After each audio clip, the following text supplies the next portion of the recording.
Hello and welcome to A Path Less Travelled UK post-building roof garden to the British Museum tour. My name is Marcy, and as with all of my walking guides, the aim of this tour is to make travelling between points of interest more interesting. For the main attractions, please make full use of the guides at the sites to get the most of your visit.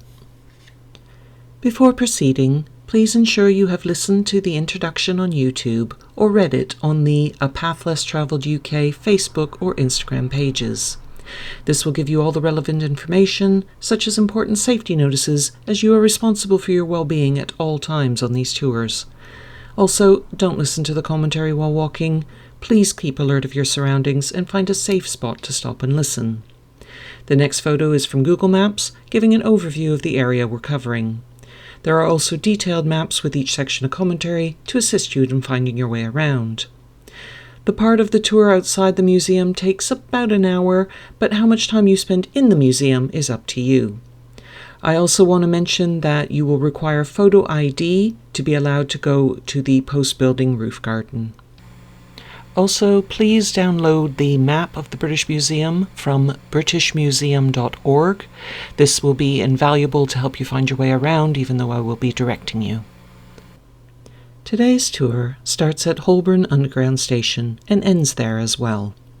On the way, we will be taking in the post-building roof garden, James Smith & Sons shop, the British Museum, and Bloomsbury Square Garden. I highly recommend you pre-book your tickets for the British Museum online, as it can get insanely busy, especially at weekends and during holidays. You also get a separate entrance to the museum. Entry is free, but donations are always welcome, as these institutes are very, very expensive to run. I would allow about 90 minutes from the arrival at Holborn to arriving at the museum entrance if you plan to take part in everything on the way. I also want to stress that the British Museum is filled with countless treasures that deserve a whole day to explore. This tour, if followed to the letter, is just meant to give you a taster of what they have if you're pressed for time and desperately want to tick it off your list. I do urge you to have a look at the museum map to see if there are any sections you wish to visit on the way. Now, assuming you're up to speed with the general premise of these self-guided walking tours from watching the introduction on YouTube, let's begin. Holborn Underground Station is on the Central and Piccadilly lines. When leaving the station, go out of the exit straight ahead of you and turn right. Walk up the street a couple of steps to the corner and turn left. Cross over Kingsway, marked the A4200 on the map. Walk down High Holborn, marked the A40 on the map, until you reach this pedestrian crossing with a triangular island. Turn right, crossing to the island, and then left to complete your crossing. You are now at a fork in the road. Follow New Oxford Street, which is the right-hand fork, and walk up, but stay on the left-hand side. Soon you will come to this entrance for the post-building roof garden. When you arrive, please read the rules posted by the entrance, or read them on here before entering. Pause commentary until you are up on the roof. Though there are other free viewing platforms in London, this is the only one in this area, which therefore gives a different perspective of the city. I feel it is worth going up just to see the spire of St. George's Church with the British Museum stretching out behind it. The statue at the top of the spire is modelled on King George I. The large tower behind the museum belongs to Senate House. This grand building is the BT Tower, built in 1965. Up until its construction, St. Paul's Cathedral had been the tallest building in London for 250 years. You can see what is now the tallest building in the UK in the distance, the Shard, and that large Ferris wheel is the London Eye. The group of skyscrapers is the business centre of the city, which I briefly cover on the Horizon 22 to Tower Bridge tour. Once you have finished taking photos, make your way back down to where you entered the building, turn left after you exit the door, and proceed up New Oxford Street. On the corner of Shaftesbury Avenue, you will find this distinctive-looking shop on the left. Pause commentary until you reach there. Stop for a moment and think about the oldest shop from where you live. How long has it been there? How many different owners has it had? Now, compare that to James Smith & Sons umbrellas that have been owned by the same family since 1830, and the shop has been in this location since 1857, virtually unchanged. Though I had passed it many times over the years, it was only when I was researching this tour that I ventured inside. No word of exaggeration, it was a revelation. I was treated to the history of the business, the fact that the custom-made umbrellas are still produced on the premises, the sourcing of the hand-carved handles that are used on special items, as well as goggling at these beautiful glass walking sticks, which are display only. Whilst the assistant and I chatted, a lovely couple from Wisconsin came over, and I think I may have been adopted. All I can say is please make a point of visiting James Smith & Sons if you're in this area of London. They do have umbrellas to cover all price ranges and walking sticks for those wishing to make a statement. Time well spent. Once you have finished in the shop, possibly toting a new umbrella, go to the pedestrian crossing very close to the shop entrance and cross over New Oxford Street. Proceed up Bloomsbury Street until you reach the corner of Great Russell Street. Follow the next set of instructions only if you have pre-booked your tickets for the British Museum. If you haven't, I'll direct you in a moment. Cross Great Russell Street at the pedestrian crossing and turn right. Very soon, on the left-hand side, you will see the front of the British Museum. When you reach the iron gates, follow the signs for entry for people that have tickets. Once you have gone through the security screening, you will end up in front of the main entrance. For anyone that hasn't pre-booked tickets, continue up Bloomsbury Street to the corner of Montague Place. Turn right and go down until you see the entrance to the museum on your right. After entering, go through room 24 straight ahead of you and enter the Great Court in the center of the museum. Go to the opposite side and through the doors to the entrance lobby. Head to the small room in the left corner of the lobby and wait just outside until the commentary catches up with you. You will have an opportunity to see the front of the museum when you exit. Now, for everyone. The British Museum opened as the first national public museum in the world in 1759. It was largely down to the President of the Royal Society, Sir Hans Sloane, and his collection of over 70,000 plant and animal specimens, books, manuscripts, coins, and medals that he gifted to the nation on his death in 1753 that the museum could be so impressive right from the start. Sadly, some of these items were purchased with funds raised by the Jamaican sugar plantations, which used slave labor, but that is not the only controversial thing about the museum. Some countries are asking for items in the collection to be returned, but that is a debate for another day. Our focus is for you to explore the treasures that are on display, and you can have a friendly argument over tea later about where you believe the objects should be. The current building was opened in 1853 and once housed all the collections that went on to found not only the British Museum, but the Natural History Museum, which opened as a separate collection in 1881, and the British Library that separated in 1973. Its collection is in a building near St. Pancras. Both are well worth a visit.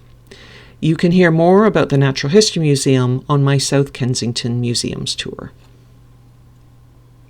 The building before you was designed in the Greek Revival style by Sir Robert Smirke in 1823. The sculpture in the recessed area of the pediment was designed by Sir Richard Westmacott and represents the progress of civilization. The first wing to be built was the King's Library, which is now called the Enlightenment Gallery, and it originally housed over 65,000 books that had been collected by King George III.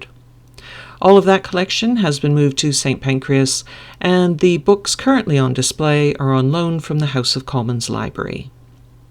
I'll save any further details for later, as I'm sure you are desperate to get inside.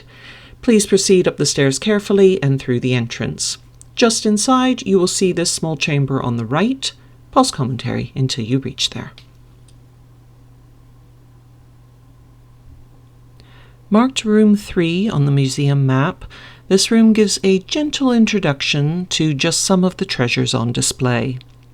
We have Vishnu, god of preservation from India, Dionysus, god of wine and intoxication, which is Roman in origin, and Sekhmet, goddess of destruction from Egypt. It is rare to see objects from these three different cultures side by side, and I think it gives a wonderful opportunity to compare the different styles. Please take a moment to read the information boards before moving back into the entrance hall and turning right. Make your way to the Great Court, which you will see in front of you. Pause commentary until you reach there. Once you have entered the Great Court, please stand to one side of the entrance so you are not blocking the view for others. If you wish to have a paper map as a souvenir or to use instead of your phone, you can purchase one from the information desk to the right. When I first moved to London, this space was very different. The most obvious difference, there was no roof. The glass roof, designed by Foster & Partners, was added in the year 2000 to enclose the 2-acre space and connect the main museum to the reading room. It is made up of 3,212 panes of glass, of which no two are the same. It is the largest covered square in Europe. The building in the center of the court is the reading room. It wasn't part of the original design, but was added at the request of the keeper of printed books, Antonio Panizzi, who had the idea of putting a round building in the then empty courtyard. A design was submitted by Sidney Smirke, brother of Robert, and it was completed in 1857. It contained 4.8 kilometers, that's 3 miles, of bookshelves when opened. You could only use the room by applying in writing, though. Noteworthy users were Karl Marx, Sir Anthony Conan Doyle, writer of the Sherlock Holmes books, and Bram Stoker, author of Dracula.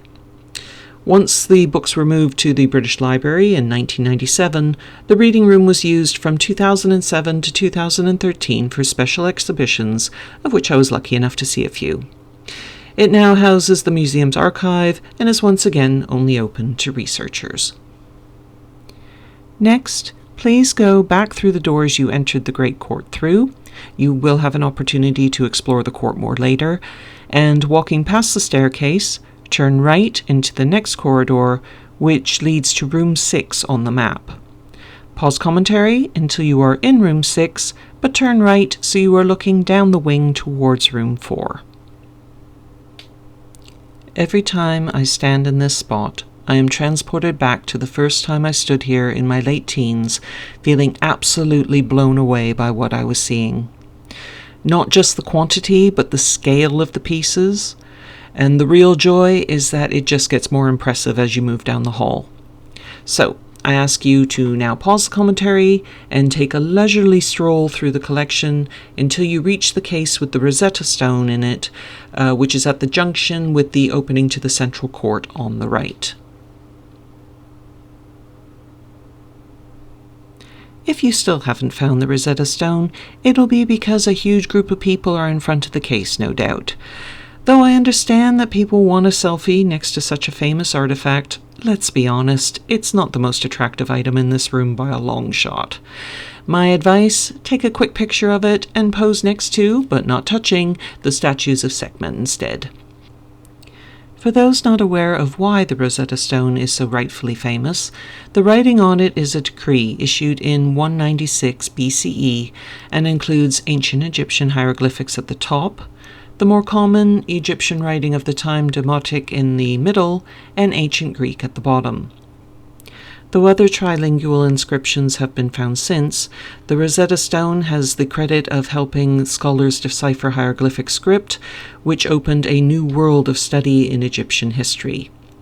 It was found by the French officer Pierre-François Bouchard during the Napoleonic campaign of 1799. When the British defeated the French in 1801, they took the stone, and it has been on public display in the British Museum almost continuously since 1802. We are next going to take a brief departure from Egypt to explore Greek and Roman history. From the back of the Rosetta Stone case, go into room 8, through to room 23, and finally pausing in room 17, where you will see this structure to the right. Pause commentary until you reach there.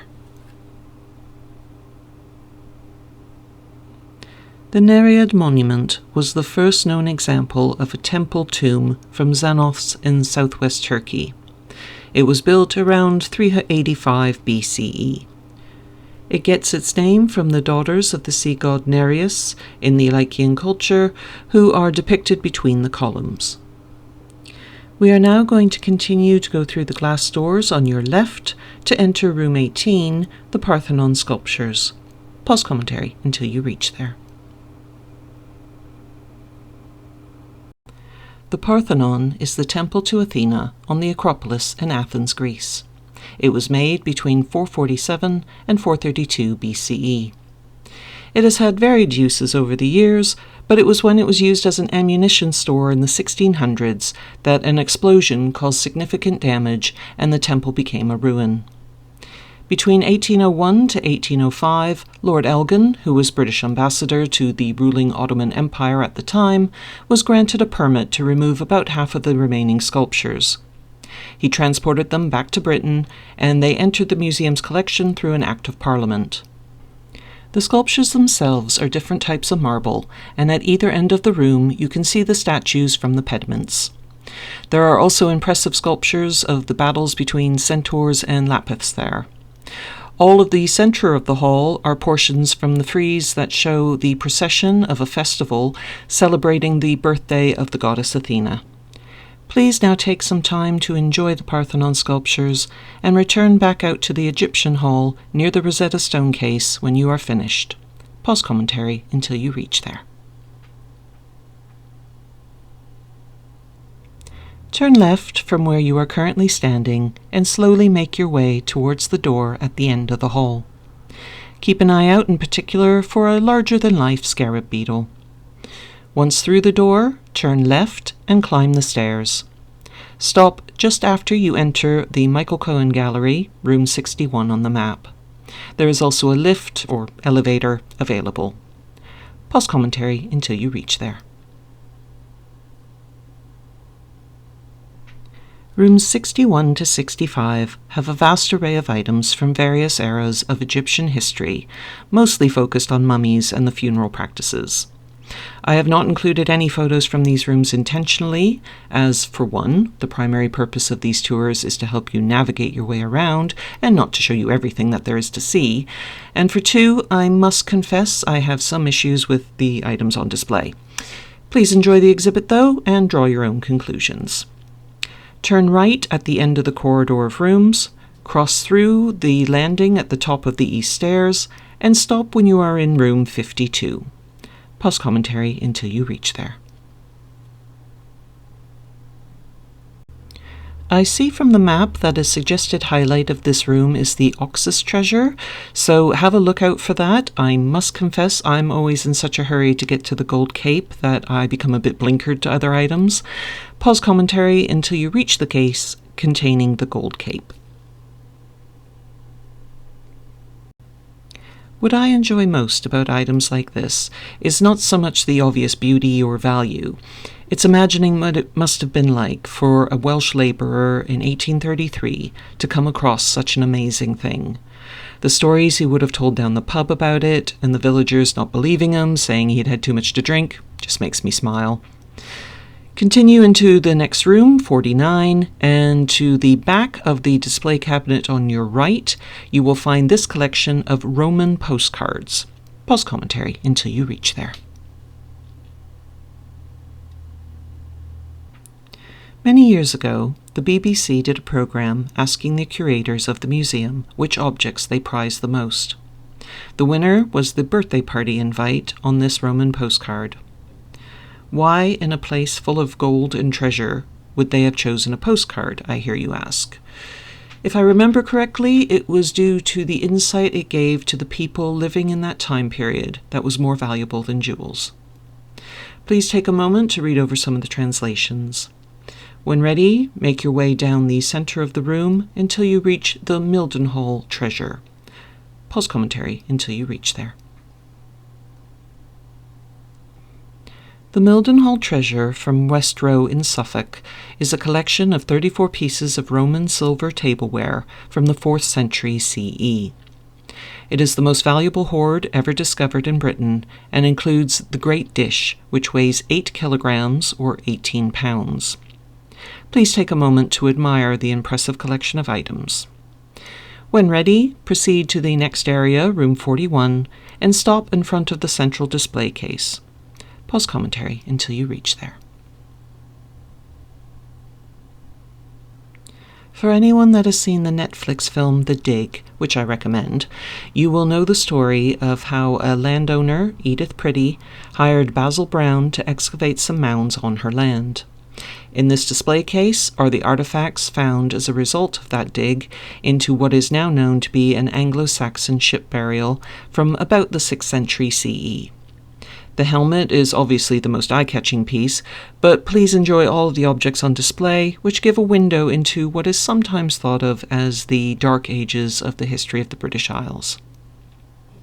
When ready, exit the room through this door, which is to the right of the one you entered, and stop when you are in the next area, room 40. Pause commentary until you reach there.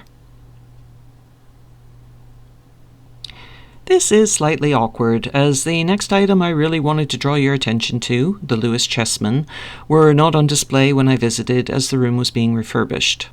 I have subsequently found out they are being lent to a museum in France in exchange for the Bayeux tapestry, which is coming to the British Museum in 2026.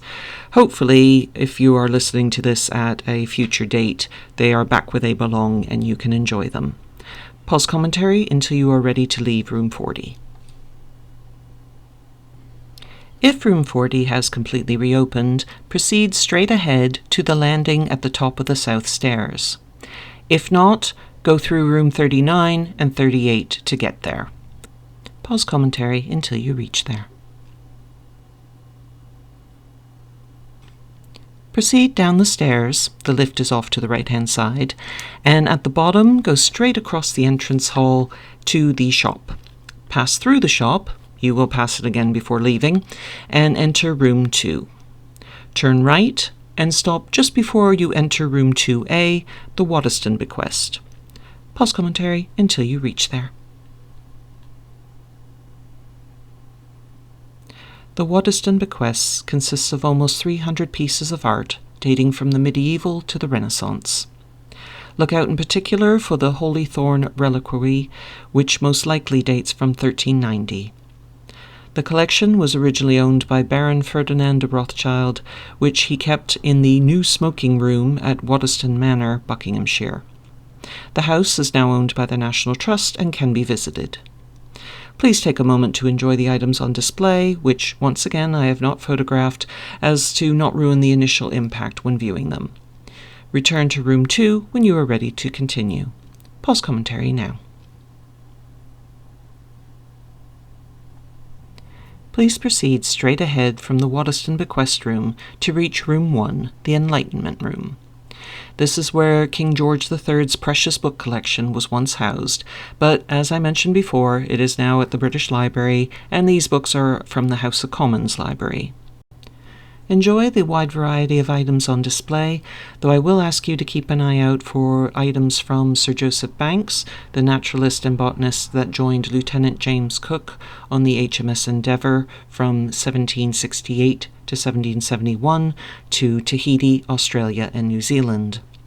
You will also find items attributed to Captain Cook in a case on the left-hand side at the end of the hall. Pause commentary until you have finished exploring the hall and have moved past the bottom of the east stairs and are in the section for Mexico.